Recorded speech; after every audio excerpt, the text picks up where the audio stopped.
स्वागत है दोस्तों, एक बार फिर से आपके अपने यूट्यूब चैनल इलेक्ट्रिकल बाइट में। सो फ्रेंड्स, आज हम लोग सॉल्व करने वाले हैं 3 फेज इंडक्शन मोटर के क्वेश्चन। इसके पहले हम लोग 3 वीडियो में 75 नंबर तक क्वेश्चन सॉल्व कर चुके हैं। आज हम लोग 76 नंबर से क्वेश्चन को चालू करते हैं। सो आइए शुरू करते हैं। हमारा पहला क्वेश्चन है हम लोग का the circle diagram of an induction motor can not be use to determine. कह रहा है कि सर्किल डायग्राम के द्वारा कौन सी क्वालिटी इंडक्शन मोटर की नहीं सर्च की जा सकती है। जैसे हमारा सर्किट डायग्राम होता है, सर्किट डायग्राम के थ्रू हम किसी मोटर की एफिशिएंसी को ज्ञात कर सकते हैं, उसके पावर फैक्टर को ज्ञात कर सकते हैं, उसके आउटपुट इनपुट सभी लॉसेस को ज्ञात कर सकते हैं, लेकिन उसके हम फ्रिक्वेंसी को नहीं ज्ञात कर सकते हैं। तो सर्किट डायग्राम के अनुसार हम किसी मोटर के एफिशिएंसी को नहीं ज्ञात किया जा सकता है।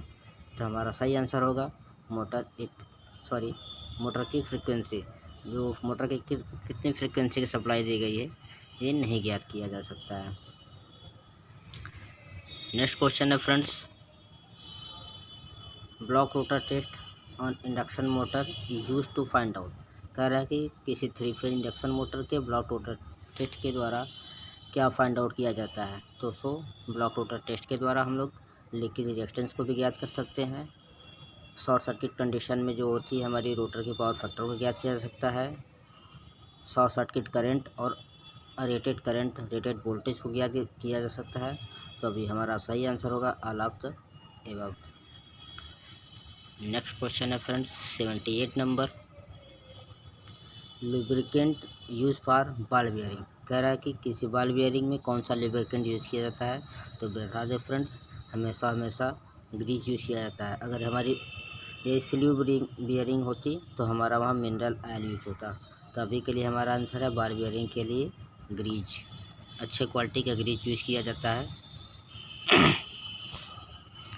नेक्स्ट क्वेश्चन है friends, N induction motor can not run synchronous speed when. कह रहा है कि induction motor can run on synchronous speed. कह रहा है कि इंडक्शन मोटर सिंक्रोनस स्पीड पर कब घूमती है। तो हमारा सही आंसर होगा motor is no load. Motor जब हमेशा नो लोड पर रहेगा तो ज़रूरी नहीं है कि मोटर हमारी सिंक्रोनस स्पीड पर घूमे, हमेशा सिंक्रोनस स्पीड से कम पर घूमती है। तो हमारा आंसर नहीं होगा। It run in reverse direction, नहीं, रिवर्स डायरेक्शन पर भी हमारी मोटर सिंक्रोनस स्पीड पर नहीं घूम सकती है। It run on voltage higher than the rated voltage. कह रहा है रेटेड वोल्टेज से ज़्यादा वोल्टेज दे देने पर तब हमारी रोटर सिंक्रोनस स्पीड पर घूमेगी, जबकि हमारा मोटर जल जाएगा, इसलिए ये आंसर भी नहीं होगा। लास्ट वाला ऑप्शन है EMF is injected in the rotor circuit. हाँ, ये ऑप्शन सही होगा। स्लिप रिंग इंडक्शन मोटर के रोटर में अगर हम ईएमएफ सप्लाई वोल्टेज के ठीक फेज में अगर सप्लाई दे देंगे तो रोटर की जो स्पीड होती है हमारे सिंक्रोनस स्पीड के बराबर की जा सकती है। तो हमारा सही आंसर होगा EMF is injected in the rotor circuit. Next question है friends 80 number, which motor is preferred for used in mines where explosive gas exist. कह रहा है कि किसी खान में वह कौन सी मोटर यूज़ किया जा सकता है जहाँ पर विस्फोटक पदार्थ का यूज़ किया गया हो। मतलब जहाँ विस्फोटक पदार्थ निकाले जाते होंगे, तो किसी विस्फोटक पदार्थ में अगर हम डीसी शंट मोटर का यूज़ करेंगे जिसमें स्पार्किंग होती है, वहाँ आग लग सकती है। इंडक्शन मोटर में भी स्पार्किंग होती है, सप्लाई वोल्टेज होता है, जिसकी वजह से वहाँ आग लग सकती है। सिंक्रोनस मोटर तो यूज़ ही नहीं किया जाता है, इसमें भी आग लग सकती है। तो हमारा सही आंसर होगा एयर मोटर। एयर मोटर वह मोटर होती है जो हमेशा एयर के प्रेशर पर प्रचारित होती है, इसमें किसी प्रकार का कोई स्पार्किंग नहीं होता है, इसलिए इस मोटर का यूज़ हम माइंस में यूज़ किया जा सकता है। नेक्स्ट क्वेश्चन है friends, the torque developed by A 3 phase induction motor list depend on. कह रहा है किसी 3 फेज इंडक्शन मोटर का जो टार्क होता है वो सबसे कम किस पर डिपेंड करता है। ऑप्शन है rotor current, rotor power factor, rotor EMF, rotor diameter. तो बता दूं फ्रेंड्स, रोटर डायमीटर जो होता है किसी भी इंडक्शन मोटर के टार्क डेवलप के लिए सबसे कम जिम्मेदार होता है। हाँ, हालांकि थोड़ी सी टार्क डायमीटर का भी पड़ता ज़रूर है कि जब रोटर किसी मोटर का डायमीटर कम होता है तो उसकी स्पीड ज़्यादा होती है, किसी मोटर का डायमीटर ज़्यादा होता है तो उसकी स्पीड भी कम होती है। लेकिन ये सबसे ज़्यादा कम डिपेंड रोटर के शाफ्ट पर डिपेंड करता है। नेक्स्ट क्वेश्चन है, इन an induction motor if air gap is increase. कह रहा है किसी 3 फेज इंडक्शन मोटर के रोटर में जो एयर गैप होता है उसको इंक्रीज करने पर क्या होगा। तो बता दो फ्रेंड्स, किसी इंडक्शन मोटर के रोटर गैप को जब इंक्रीज करते हैं तो मैग्नेटाइजिंग करंट सप्लाई से मैग्नेटाइजिंग करंट का मान बढ़ जाता है, जिसकी वजह से रोटर का पावर फैक्टर या टोटल इंस्टॉलेशन का पावर फैक्टर हमारा गिर जाता है। तो सही आंसर होगा the power factor will be low. सही आंसर होगा the power factor will be low. Next question है friends, in an induction motor. कह रहा किसी इंडक्शन मोटर में इसमें से कौन सा फार्मूला सही होता है। तो बता दो फ्रेंड, किसी इंडक्शन मोटर में जो स्लिप होती है वो रोटर आप सापेक्षिक गति NS minus N R upon N S के बराबर होता है। तो इसमें सही आंसर होगा हमारा N S minus N R upon N S. देखिए N S minus N R upon N S, N R मतलब ये एन एस मतलब सिंक्रोनस स्पीड होता है, एन या कहिए एन आर कहिए, ये आंसर नहीं होगा। एन आर कहिए या रोटर स्पीड होता है, ये भी रोटर स्पीड, ये ऑप्शन गलत हो गया। N S minus N R upon N S, हमारा सही आंसर होगा N S minus N upon N S. हमारा अभी के लिए सही आंसर है answer number B. Next question है friends, when R2 is the rotor resistance, X2 is the rotor reactance, supply frequency F होता है, और कह रहा है कि अगर उसका स्लिप यस है then the condition for the maximum torque under the running condition. कह रहा है कि किसी 3 फेज इंडक्शन मोटर का रेजिस्टेंस है, उसका रिएक्टेंस है, तो कह रहा है कि उसका रनिंग कंडीशन में मैक्सिमम टार्क का संबंध क्या होता है। तो बता दो फ्रेंड्स, किसी इंडक्शन मोटर के जो रनिंग टार्क का जो मैक्सिमम कंडीशन होता है वो R2 रोटर रेजिस्टेंस जो होता है उसके स्लिप इनटू रिएक्टेंस के गुणनफल के बराबर होता है। ये हमारा रनिंग टार्क का मैक्सिमम रनिंग टार्क का संबंध होता है। अगर यही हमारा कहा जाता है कि स्टार्टिंग टार्क कितना होता है तो सीधा सीधा हमारा R2 is equal to X2, ये रोटर का स्टार्टिंग टार्क को मैक्सिमम टार्क का संबंध है। तो हमारा अभी के लिए सही आंसर होगा R2 is equal to S into X2। Next question है friend, in case of double cage induction motor the inner cage has. कह रहा है किसी स्क्वायरल केज इंडक्शन मोटर का जो रोटर होता है अगर डबल केज का रोटर है तो कह रहा है कि इनर केज का रियम क्या होता है। तो बता दूं फ्रेंड्स, किसी इंडक्शन मोटर का जो रोटर होता है जो इनर केज होते हैं, ये मान लीजिए बाहरी केज है, ये इनर केज है, तो इसमें जो बाहरी केज में जो टार्क मतलब कंडक्टर्स यूज़ किए जाते हैं ये हमारा काफ़ी ये मैक्सिमम रेजिस्टेंस की यूज़ किए जाते हैं और इसके रिएक्टेंस कम होते हैं। जो इनर वाला रो होता है उसका इंडक्टेंस ज़्यादा होता है और रेजिस्टेंस हमेशा कम होता है। तो हमसे सही क्वेश्चन पूछ रहा है कि डबल केज इंडक्शन मोटर इधर इनर केज है, इनर केज का रेजिस्टेंस हमेशा कम होगा, इंडक्टेंस ज़्यादा होगा। तो सही आंसर होगा high inductance and low reactance. इस वाले वाइंडिंग को हम रनिंग वाइंडिंग कहते हैं। जो आउटर केज होता है उसके द्वारा मोटर को हम स्टार्ट कर सकते हैं, उसके द्वारा मोटर को हाई स्टार्टिंग टार्क डेवलप होती है। तो हमारा सही आंसर होगा high inductance and low resistance. Next question है friends 86 number, the low power factor induction motor due to. कह रहा है किसी 3 फेज इंडक्शन का जो पावर फैक्टर किसकी वजह से लो हो जाता है, किसकी वजह से पावर फैक्टर का मान गिर जाता है। तो आंसर है रोटर लीकेज रिएक्टेंस। किसी 3 फेज इंडक्शन मोटर में जब रोटर का लीकेज रिएक्टेंस का मान बढ़ता है तो भी पावर फैक्टर का मान लो हो जाता है, जिसकी वजह से मैग्नेटाइजिंग करंट का मान बढ़ जाता है, पावर फैक्टर लो हो जाती है। स्टेटर रिएक्टेंस इंडक्टेंस का मान बढ़ने पर भी रोटर का पावर फैक्टर लो हो जाता है। The reactive lagging magnetizing current necessary to generate the magnetizing current, magnetic current, इसकी वजह से भी हमारी मतलब मैग्नेटाइजिंग करंट का मान बढ़ेगा तो हमारा पावर फैक्टर लूज हो जाएगा। तो सही आंसर होगा हमारा all of the above. Next question है friends, insertion of a reactance in the rotor circuit. कह रहा है किसी थ्री फेज इंडक्शन मोटर में जो स्लिप रिंग इंडक्शन मोटर है उसके रोटर में अगर कोई हम रिएक्टेंस उसमें ऐड कर देते हैं तब क्या होगा। तो बता दूं फ्रेंड्स, किसी थ्री फेज इंडक्शन मोटर जैसे स्लिप रिंग है उसके रोटर में अगर रजिस्टेंस को अगर हम ऐड करते हैं तो हमारी स्टार्टिंग टार्क बढ़ जाती है। अगर उसी के स्थान पर अगर हम रिएक्टेंस यूज करते हैं तो हमारी स्टार्टिंग टार्क की वैल्यू कम हो जाती है। तो हमारा सही आंसर होगा reduce the starting torque as well as the maximum torque. Maximum torque की अपेक्षा स्टार्टिंग टार्क को कम करने के लिए अगर यहीं पर रजिस्टेंस पूछा होता है, रेजिस्टेंस पूछा होता तो हमारा इंक्रीज स्टार्टिंग टार्क हो जाता। तो अभी के लिए हमारा सही आंसर होगा reduce the starting torque as the maximum torque. Next question है 88 number. Insert the resistance in rotor of an induction motor to develop the given torque। अभी वही सेम क्वेश्चन आ गया जो पिछले बताया हूँ।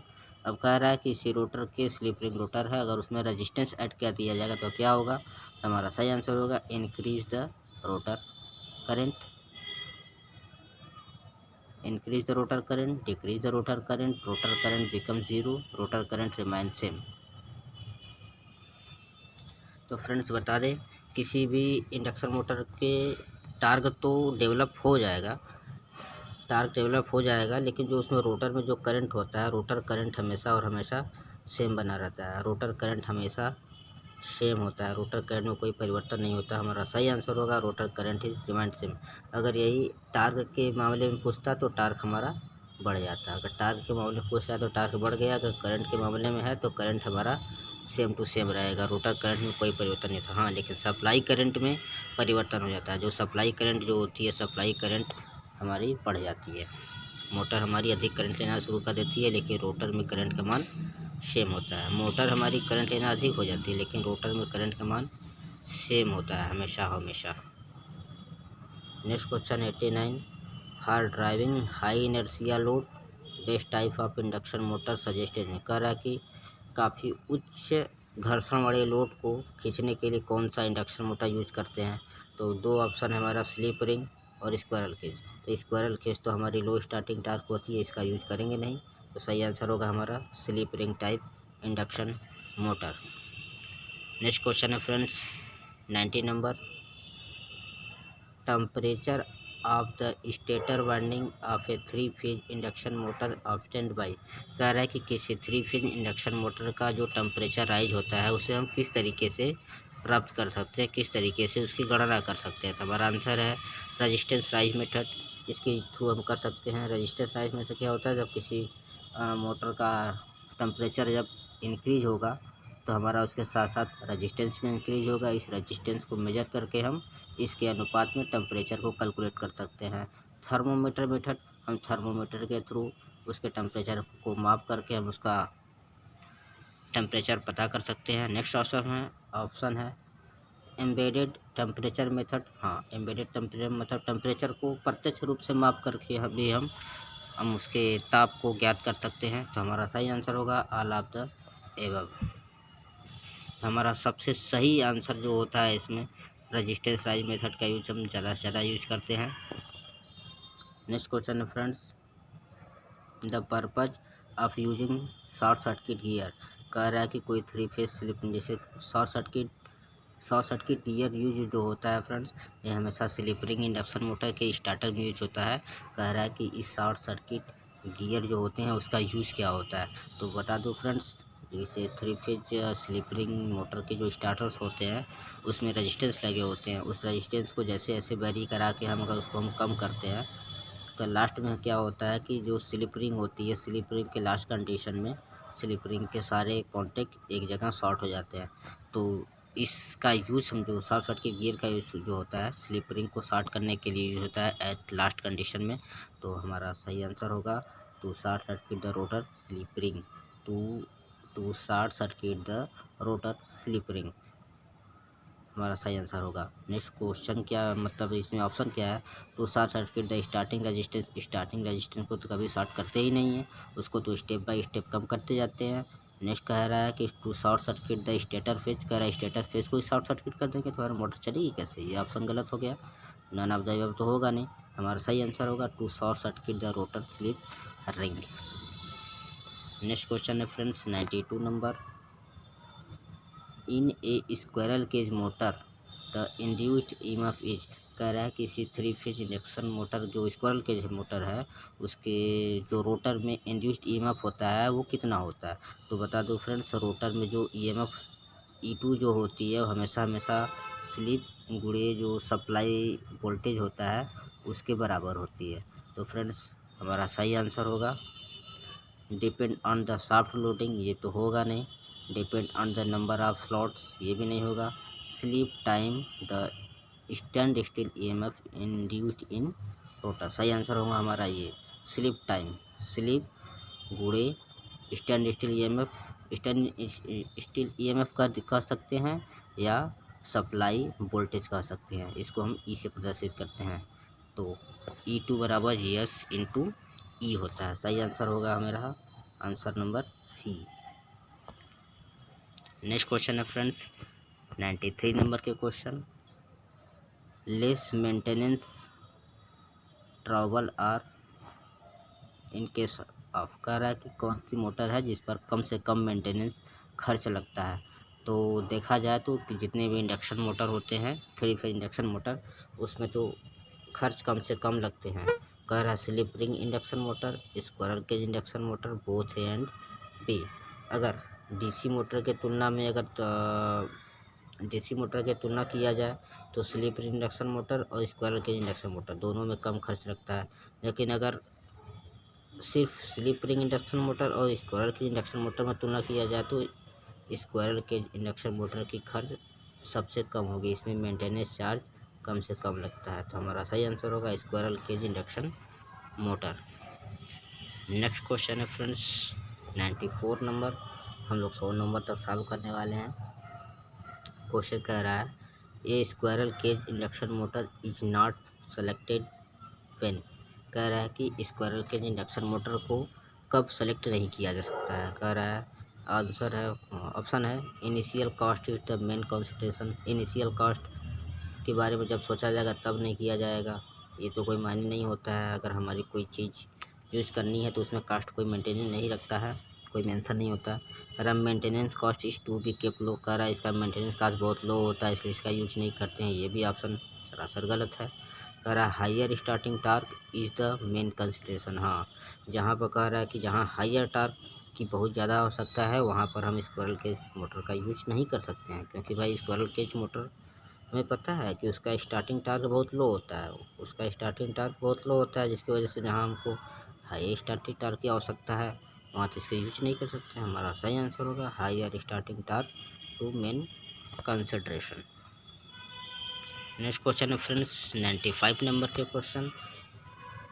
Reduced voltage starter can be used with. कह रहा है कि वह स्टार्टर क्यों यूज़ किया जाता है, मतलब रिड्यूस्ड वोल्टेज घटा हुआ voltage starter can be used with. Option हमारा slip ring motor only with the squirrel cage. कह रहा है कि केवल स्लिप रिंग में but not with the squirrel cage. कह रहा है स्लिप रिंग में यूज़ किया जाता है, स्क्वायरल केज में नहीं यूज़ किया जाता है। ये तो होता नहीं, हमेशा जो स्टार्टर जो रिड्यूस्ड वोल्टेज वाले स्टार्टर यूज़ किए जाते हैं वो हमेशा स्टार और डेल्टा कनेक्टेड दोनों में यूज़ किए जाते हैं, और वो स्लिप रिंग हो या स्क्वायरल केज दोनों में यूज़ किए जाते हैं। तो हमारा सही आंसर होगा squirrel cage as well as the slip ring induction motor. चाहे स्क्वायरल केज हो चाहे स्लिप रिंग हो, रिड्यूस्ड वोल्टेज स्टार्टर का यूज दोनों में किया जा सकता है, जिसके थ्रू हम उसके स्पीड को कंट्रोल कर सकते हैं। नेक्स्ट क्वेश्चन है friends slip ring motor is preferred over squirrel cage induction motor where. कह रहा है कि कोई 3 phase slip ring induction motor जो होता है स्क्वायरल केज मोटर के अपेक्षा हमेशा क्यों ज़्यादा यूज़ किया जाता है।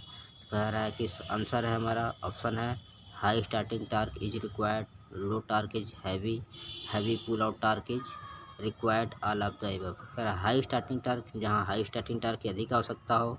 लो टार्क इज हैवी, जहाँ लोड टार्क बहुत ज़्यादा हो। हैवी पुल आउट टार्क, ये आंसर होगा हमेशा full all of the above. हमारा सही आंसर होगा ऑल ऑफ एबव, क्योंकि जो स्लिप रिंग इंडक्शन मोटर का जो टार्क होता है वो हाई होता है। लोड टार्क उसकी कैपेसिटी बहुत हाई होती है और हैवी पुल आउट टार्क भी होता है। तो हमारा सही आंसर होगा all of the above. Next question है फ्रेंड्स 79 नंबर का। In a star delta starter of an induction motor, कह रहा है कि इसी 3 फेज इंडक्शन मोटर में जो स्टार डेल्टा स्टार्टर यूज़ किया जाता है उसमें क्या खामियां होती हैं, मतलब क्या उसकी क्वालिटी होती है। कह रहा है resistance is increase in stator, कह रहा है स्टेटर का रेजिस्टेंस बढ़ा दिया जा सकता है। ऐसा तो होता नहीं है, क्योंकि स्टार डेल्टा स्टार्टर का यूज वहाँ करते हैं जहाँ वोल्टेज को रिड्यूस किया जाता है। कह रहा है reduced voltage is apply to the stator, हाँ ये तो होता ही है, ये तो होता ही है, ये ऑप्शन सही हो सकता है। नेक्स्ट ऑप्शन है रेजिस्टेंस इज इंक्रीज, रेजिस्टेंस तो इंक्रीज होता नहीं है, ऑप्शन गलत है। Applied voltage per stator phase is 57.7% of the line voltage, ये हमारा आंसर सही होगा। रिड्यूस वोल्टेज तो होता ज़रूर है, लेकिन वो कितना होता है जो स्टार्ट कनेक्टेड में करते हैं तो हमारा 57.7%, मतलब जो हमारी सप्लाई वोल्टेज जो होती है VPH जो होती है वो VL/√3 VL/√3 के बराबर होता है। जब √3 को जब सॉल्व करेंगे 57.7% लाइन वोल्टेज का आता है। तो हमारा सही आंसर होगा applied voltage per stator phase is 57.7% of line voltage. हमारा सही आंसर होगा answer number D. Next question है friends 98 number. The torque of an induction motor is, कर है किसी 3 फेज इंडक्शन मोटर का टार्क कितना होता है, कैसे डिपेंड करता है, डायरेक्टली प्रोपोर्शनल टू रेजिस्टेंस। हमारा सही आंसर है टार्क हमेशा और हमेशा स्लिप के समानुपाती होता है। जैसे जैसे स्लिप हमारी बढ़ती जाएगी टार्क का मान बढ़ता जाएगा। तो हमारा सही आंसर होगा directly proportional to the slip. Next question है friends 99 question. The rotor of an induction motor runs at, कह रहा है कि 3 फेज इंडक्शन मोटर का जो रोटर होता है वो कितने स्पीड पर घूमता है। कह रहा है सिंक्रोनस स्पीड पर, सिंक्रोनस स्पीड पर घूमेगा तो हमारी सिंक्रोनस मोटर हो गई। ये पूछ रहा है इंडक्शन मोटर, इंडक्शन मोटर में थी तो गलत हो गया। बिलो सिंक्रोनस स्पीड, यही ऑप्शन हमेशा हमारा सही है। सिंक्रोनस मोटर का जो रोटर होता है और हमेशा जो NR होती है वो लेस देन हमेशा होती है NS, सिंक्रोनस स्पीड से हमेशा कम होती है। तो हमारा सही आंसर होगा below synchronous speed. Next question और इस वीडियो का सबसे लास्ट क्वेश्चन है फ्रेंड्स 100 नंबर का question. The starting torque of A 3 phase induction motor can be increase by, कह रहा है किसी 3 फेज इंडक्शन मोटर का जो स्टार्टिंग टार्क होता है वो कैसे इंक्रीज किया जा सकता है। तो बता दूं फ्रेंड्स, किसी कोई स्लिप रिंग इंडक्शन मोटर है उसके स्टार्टिंग टार्क को बढ़ाने के लिए हम हमेशा उसके रोटर में रेजिस्टेंस को मेंशन कराते हैं। जब रेजिस्टेंस मेंशन कराते हैं तो उसकी वजह से क्या होता है, हमारी जो करंट होती है रोटर करंट की वैल्यू हमारी बढ़ जाती है। जैसे रोटर करंट की वैल्यू बढ़ती है सप्लाई करंट की वैल्यू बढ़ती है, इसकी वजह से टार्क हमारी इंक्रीज हो जाती है। जैसे जैसे स्लिप हमारी, और दूसरा होता है अगर हम उसके स्लिप में वेरिएशन करा देते हैं, क्योंकि हमको पता है कि टार्क जो होता है हमेशा स्लिप के प्रोपोर्शनल में होता है। अगर हम स्लिप को वेरिएशन करा सकते हैं तो हमारी रोटर की टार्क बढ़ाई जा सकती है। तो हमारा सही आंसर होगा फ्रेंड्स इंक्रीज इन स्लिप भी होगा, इंक्रीज इन करंट। तो हमारा सही आंसर होगा both A and B, option number C हमारा सही क्वेश्चन है। सो फ्रेंड्स आज हम लोग 100 क्वेश्चन पूरे कर लिए हैं।